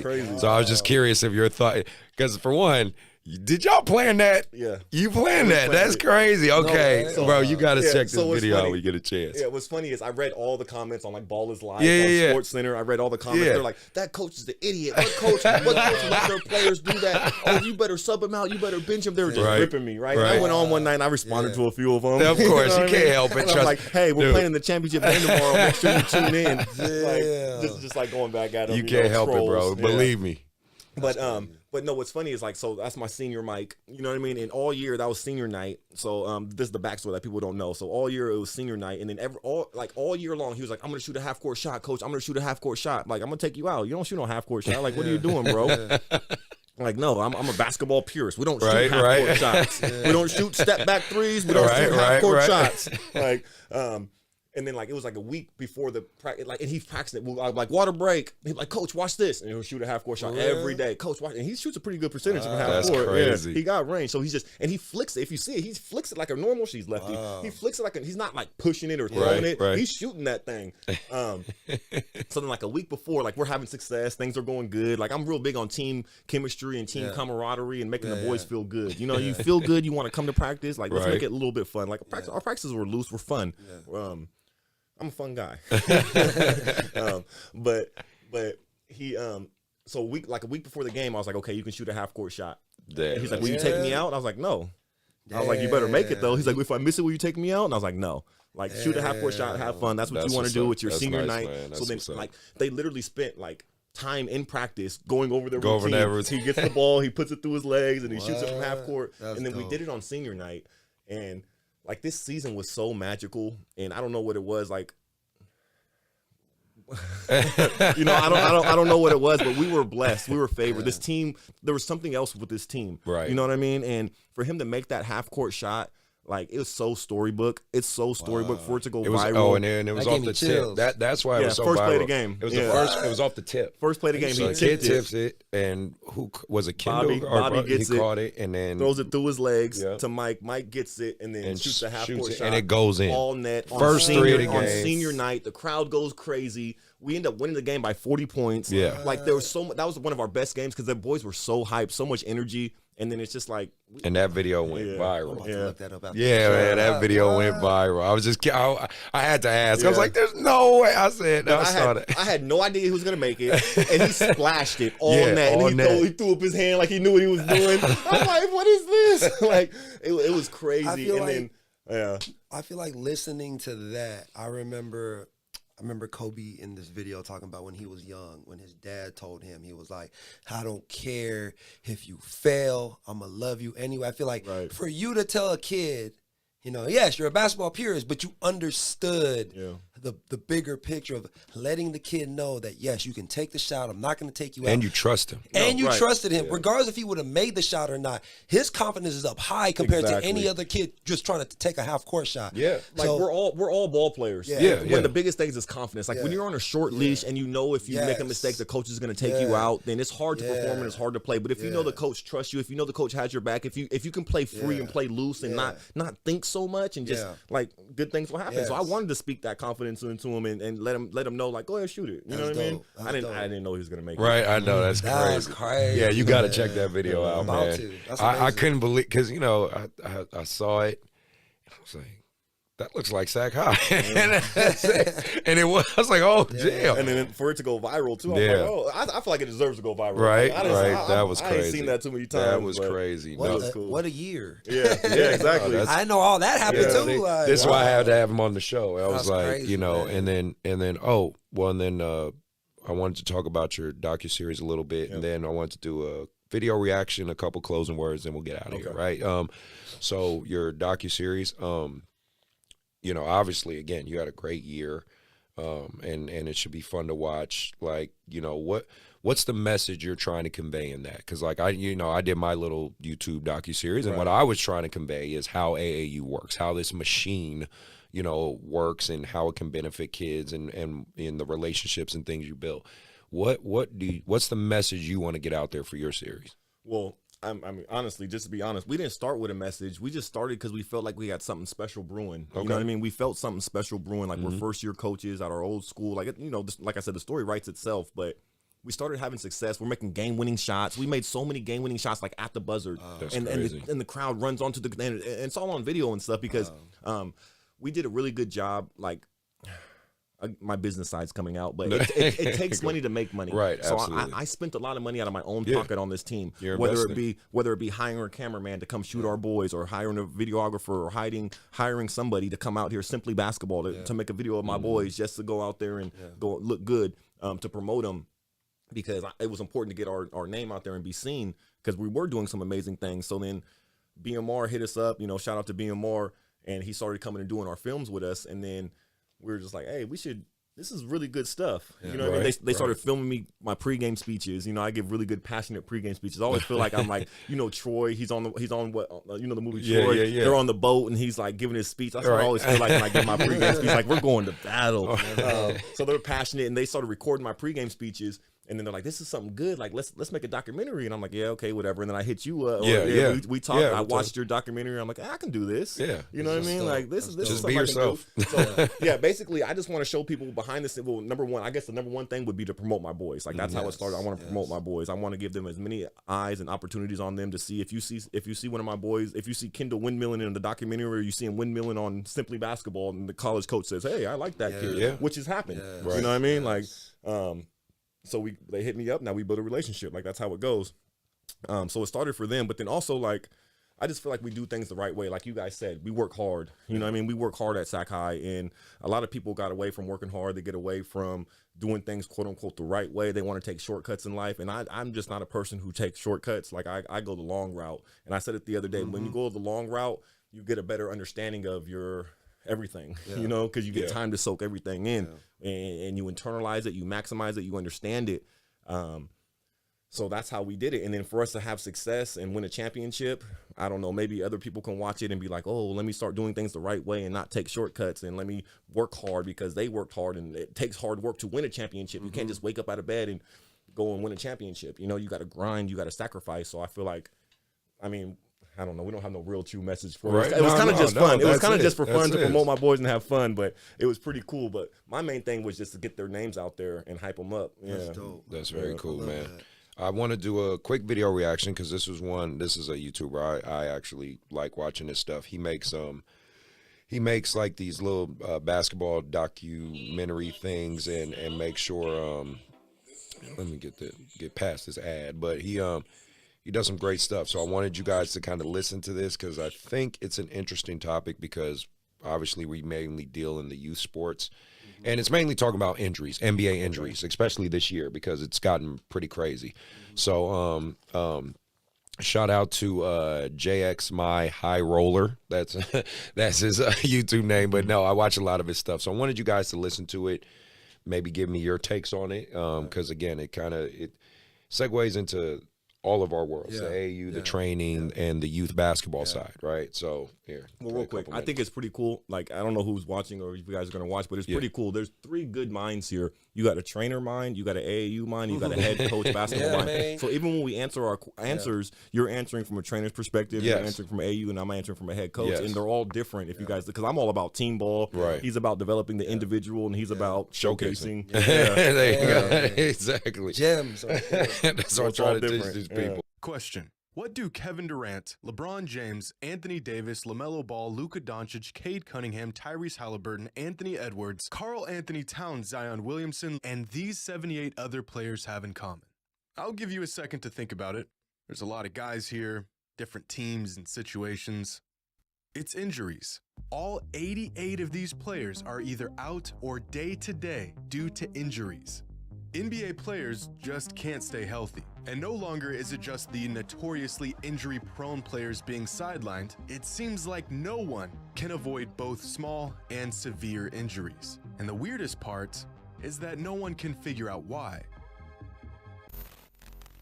And at 40 years old, Michael managed to play all 82 regular season games that year. Looking back, this seems like an extraordinary feat for an aging legend. But 20 years ago, it was fairly standard to play every single game. In fact, that same season, Kevin Garnett didn't miss a single game. Kobe Bryant didn't miss a game. Steve Nash didn't. Neither did Allen Iverson or Stephon Marbury. Even the 7'6" Yao Ming played all 82 games that season. And just so you guys get context, he was talking about 2003. Okay. That was 2003 with MJ's last year with the Wizards. Oh, so right? I know all about Yeah, this. that's what I'm saying. So that's you guys you'll get where he's going with it. That season. Fast forward 20 years, and in a league where injuries and load management have ran rampant, there is only one all-star level player who hasn't missed a single game all season.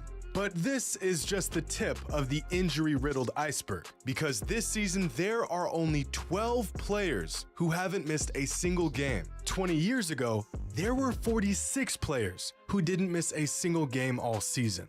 What's going on here? Why can't NBA players stay on the court? With advancements in training, nutrition, recovery, the amount of money these players are spending on their bodies, the world-class facilities and staff to keep them in impeccable condition, how are these players incapable of staying healthy? Well, we have some theories, but I'm not sure if anyone has an answer. There are currently 88 players throughout the NBA listed as out or day-to-day due to injuries.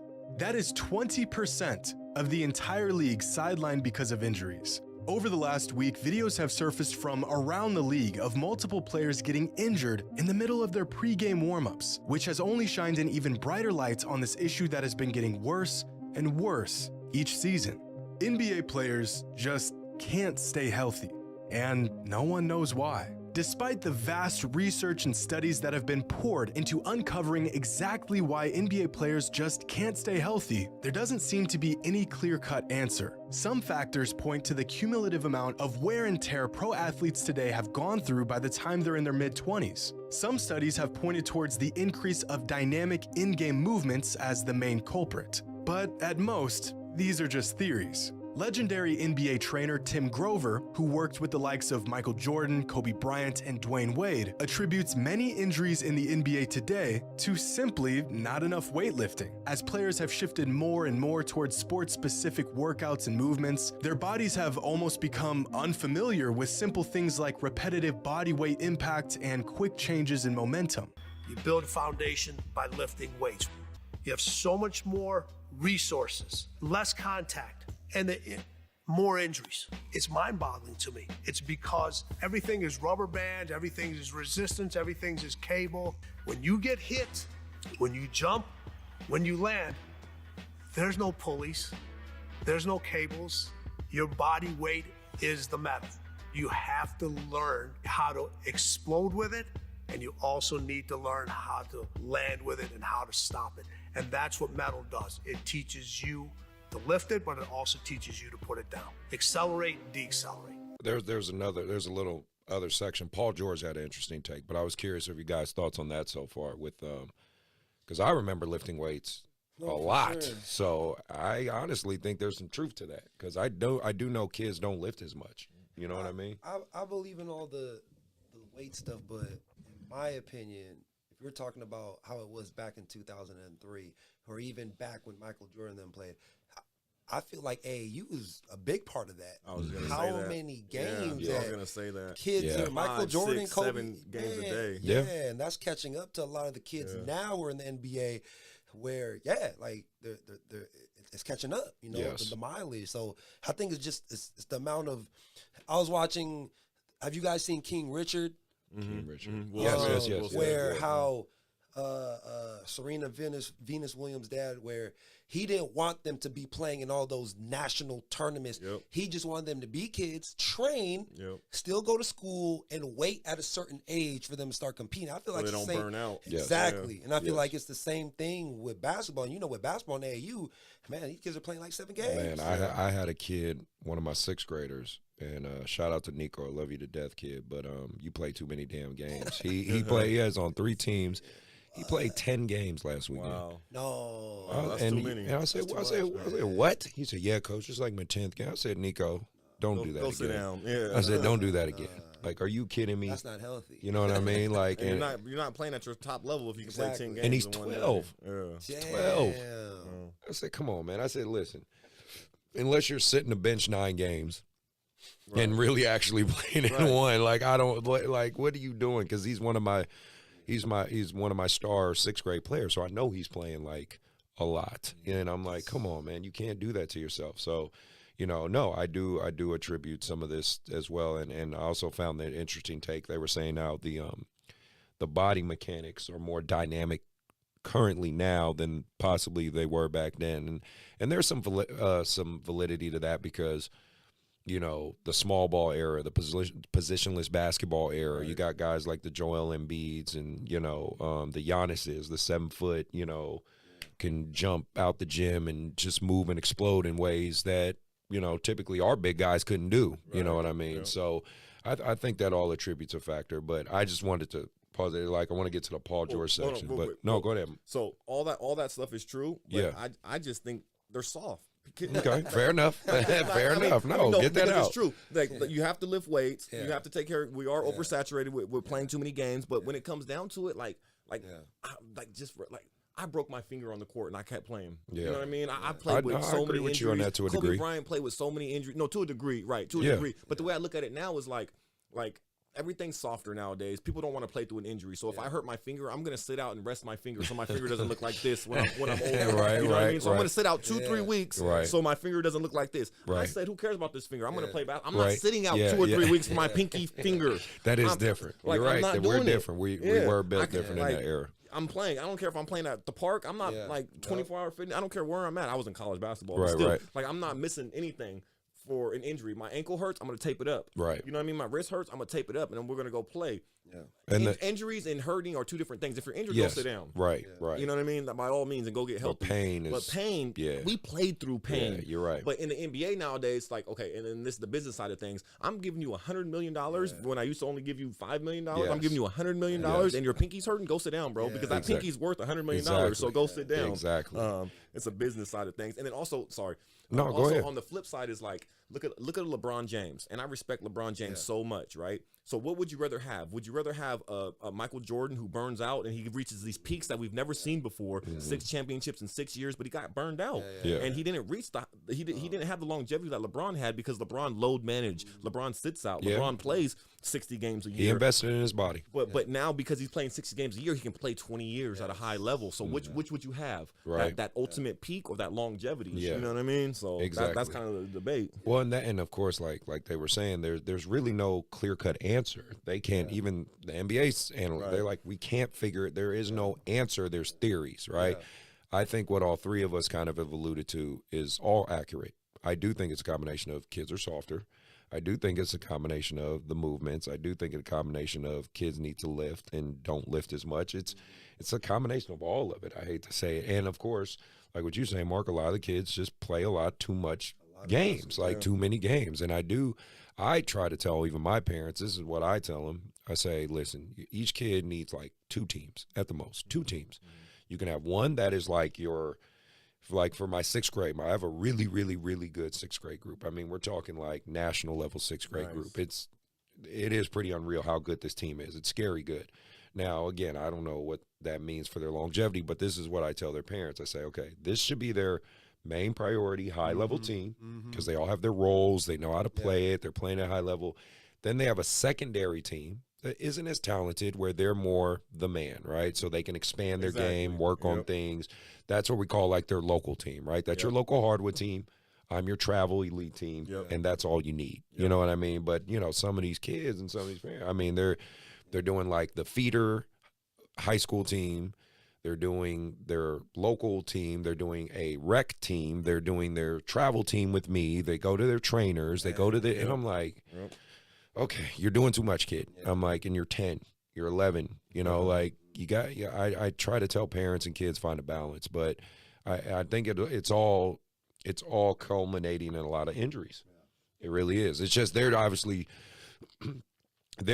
taking it, you know, to the NBA level. Right. But what I'm saying is, It all trickles down. it does, right? Because now you're going to end up with high school kids getting injured. You know what I mean? You're going to end up with college guys getting hurt, you know? So it's just, it was an interesting take. I want to get to the Paul George part because I really liked what he said. He was on a podcast and he was talking about his side of it. Years ago, the NBA just wasn't played at this speed, and the off-ball movement and spacing wasn't nearly this complex. But what do the players think? I mean, they are the ones experiencing this influx in injuries after all. Well, just a couple weeks ago, Paul George touched on the subject in an interview with JJ Redick and stated that players are getting injured more now than before because they don't practice enough. Which sounds counterintuitive, but his reasoning makes sense. Now they're like, teams don't really practice. You know, we're not getting up and down. You know, there's just, it's a lost art when it comes to that hard practicing. And I think that's why there's so many injuries that's going on, because guys that have a high load day and then a completely off day and then a high load day. You know, back then it was, you practice hard, you got a game. You practice hard, you got a game. Then you might have a day off. Then you come right back to it. So I feel like your body just built the callus and that you were prepared for a long and rough season, to where injuries, like, you know, there wasn't that many injuries. There wasn't time to take a load off because you felt good to play. You know what I mean? It's almost the reverse. They think by giving us time off, it's helped managing our bodies. But in honesty, I think it's just making us weaker as players without putting that load and strain to our bodies. And Paul George might be correct, but the increase of players who simply cannot stay on the court is a steady trend that's been going on for decades now. So that was my... That's an interesting take, and it definitely applies to the NBA because those guys don't go hard and practice hard in the NBA at all, especially on their off days. So that's really interesting to think about that, especially like you said, like, you go hard and then you do nothing and you do nothing and then you go hard. Like you can't have those up and downs. You have to have that consistency. Wow, that was pretty interesting. Yeah, and it makes me think back to why am I not thinking this man's name?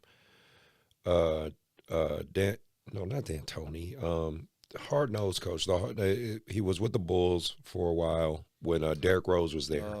Why am I not thinking? Thibodeau. Yeah. You know, he's known as that, like, push you to the wall. Those coaches are gone, right? Because everybody complained about Stan Van Gundy, right? They're like, he's too hard, he's too mean. You know, it became that kind of culture. So those guys were like, what? Because I'm telling you, run suicides. Like now, all of a sudden, that's too hard for you. Now like, you know, grueling. right? Yeah. You know what you did in high school, like, you know, that's gone the way, you know. That's gone, honestly. Well, it's a thin line, too, now, because now we're thinking about the investments. We're thinking about, because think about those Bulls teams. Derrick Rose broke down. Those Bulls teams broke down. And Thibodeau's teams have a history of breaking down in the playoffs, you know? So it's like, it's the seasons are so, like Paul George was saying, like, man, I don't want to practice 82 games. And if I'm a player, I got 82 games, plus I got to practice hard every single, like, I don't want that, bro. You know what I mean? Like, it's a long, grueling season. But you do have to practice hard. You do have to sprinkle those in there, and you do have to give the guys days off. So you have to manage that.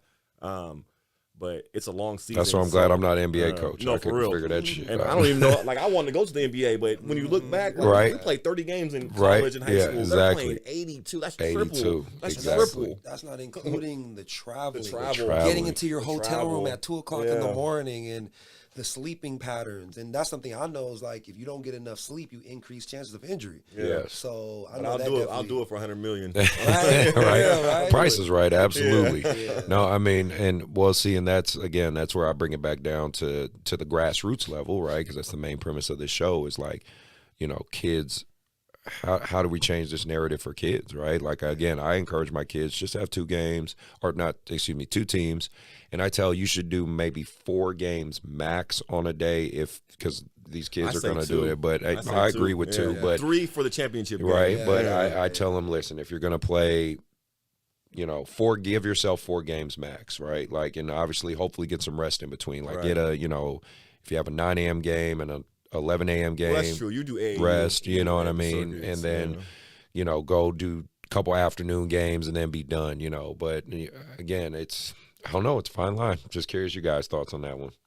10 games is crazy, man. Yeah, 10 games. I have kids that do that, man. Well, when I coach, I say 2 games because when I coach my Lions team, after the second game, the third game, we're not rotating on defense. Right. We're not playing basketball the right way. So what's the point of even playing basketball if we're not playing the right way? Right. Like, you guys aren't hustling hard in transition. You're not hustling back on defense. It literally becomes roll the ball out. Let's have a layup line. Right. And now we're not getting any better. Right. Like we're conditioning. But now we're like, our bodies are hurting, so it's like you said, it's counterproductive. Exactly. So go home and rest. You know what I mean? Or get some shots up. I'd rather you go over there and get some shots up on the side court versus running up and down like halfway playing. No, I agree. You know what I mean? And then just developing bad habits because you're tired and you're lazy and your back hurts. So you're developing bad habits, but you're having success because it's AAU and it's the 3rd game of the day or the 4th game of the day. So nobody's playing hard. Everybody's tired and hurting.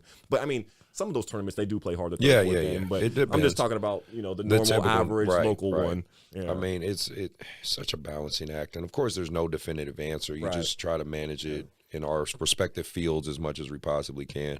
I think there's so many at this point. There's so many AAU programs. There's so many quote unquote basketball coaches, right? And what kills me is it's like it's an arms race for all these kids. Man, everybody wants the best kids. Everybody, and it's crazy to me because I know you deal with the negative talk on your side of being a high school coach. You deal with your negative talk on the side of being a trainer. And I definitely know I deal with my negative talk as far as being a director and a AAU coach. And it's real funny. One thing I've recurrently heard when it comes to a lot of my teams is, I get elite kids. I just get these elite kids, especially when I've heard this guy. You do. He does. He always has the best team. And it's like, it's funny because nobody knew who Jaden Hurtado was or Matthew Schroeder was or Benny Najomo or any, Trevor Alstead or nobody knew these kids when I had them in 6th grade, 7th grade, 8th grade. Nobody knew who they were, Keandre Burns or any of these kids, Nathan Kent. Like, I got them as these D-level, C-level, figuring out. Matt was a power forward for me when he first started. Matthew Schroeder was a power forward for me. Then he became a shooting guard at Whitney. You know what I mean? Get a bucket match. Right, get a bucket match, right? Exactly. That's what I'm like.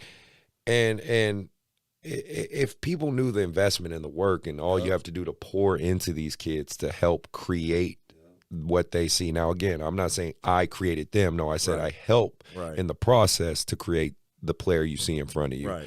And it's just well, they see the shiny object. They don't see you're the behind the curtains guy. They don't see what y'all do in the lab over there. You know what I mean? You're the behind the curtains guy. But yeah, it matters. That's why it's so interesting in this basketball climate and culture now. But I don't know. Will it change? Probably yes and no to a degree. I know for me, I would like to always advocate for things being done the right way, right? Like, that's why I love the way you teach the game. And like you said a lot of the things that I knew you would say, which is you want to teach them to pass and cut. I saw this one meme. I think you shared it, and I think you shared it too. I think I might have stole it from you or you. But they were talking about in March Madness, you don't see a lot of dudes doing iso ball, where you see guys passing and cutting and moving the ball and taking a good shot. It's like, damn, why? And you tell these kids this. It's so crazy to me because we played collegiate basketball. We know college coaches. Guys around our age aren't college coaches, right? Some of our peers that renew and stuff, and prep school coaches and whatnot. And no matter how much we could preach this to the kids, I mean, we could say coaches are looking for guys who play defense, who pass and cut, who take charges, who set good screens, who are great teammates, who have great body language. We preach this all day. And they still look at us like we don't know what we're talking about. Right. It's the craziest thing to me. It's funny. I laugh at it. Right? You know what I mean? Like, okay. Like you could say, you like, do you understand I got a chance to do what you're trying to do? Right. And you think I'm wrong. But I break it down to them and I ask them because we're all players. So if you're doing if you do a crossover and you do a step back and you spin move and you're off balance and you feel kind of weird and the defender's all in you and you're shooting an off court, off balance shot, you can feel that feels kind of weird. Right. Or versus you come down, you swing the ball, it comes back to you, you shoot the shot like that. You're in rhythm. That felt good. Didn't that feel good? Right. It's like golf. When you swing, I play golf. When you swing the golf ball and you hit a perfect shot, like the club does the work for you. You feel that. You know what I mean? And the ball just takes off. But if you're up there and you're trying to hit a home run and you're trying to do too much, it feels awkward. Like you don't feel. And the same with basketball. If you feel awkward and you feel like that didn't feel like what I was supposed to do, then you probably wasn't supposed to do it. You know what I mean? Like, do you think that's because of highlight culture? Yeah, for sure. I feel social media is a big part of all of this. You know what I'm saying? Like we didn't have social media the way the kids have it now. You know what I'm saying? Like I could go on my phone right now before I go to bed and see some dope highlight and be like, "Ooh, I'm gonna do this in practice." Right, you know but that kid lost by 30 points. Exactly. And Right. he only had 4 points. No, there's 4 highlights. That's what I Exactly. say. I say play winning basketball because when you win, that's the best highlight. You know what I mean? The win is the best highlight. And then you get your highlights after that. And then when you play the right way, you're gonna get the highlights. They're gonna come. I preach that to my kids. Like Kendall, he always wanted to dunk, so he would chase dunks. Yeah. You know what I mean? And not to the point where he's out the scheme, not the system, but he's dunk hunting. Right. You know what I mean? So I was like, Kendall, you don't have to duck hunt. You know what I mean?